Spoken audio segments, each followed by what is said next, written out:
అందరు ఎలా ఉన్నారు? ఈరోజు అయితే జొన్న రొట్టె ఎలా చేయాలో చూపిస్తాను. జొన్న రొట్టె రాని వాళ్ళకు కూడా ఫస్ట్ ట్రై చేసే వాళ్ళకు కూడా చాలా ఈజీగా వచ్చేస్తుందన్నమాట.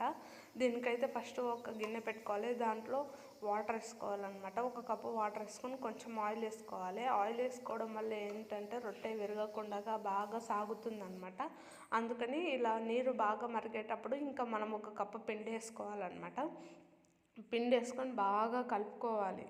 బాగా కలుపుకోవడం వల్ల పిండి అనేది చాలా సాఫ్ట్గా బాగా వస్తుంది. మనకి కలపడం అనేది చాలా ఇబ్బంది అవుతుంది కదా, బాగా పిసకడం అనేది చేతి నొప్పేస్తుంది. కాబట్టి అలా చేయడం వల్ల చాలా సాఫ్ట్గా వస్తాయి అన్నమాట రొట్టెలు అనేటివి.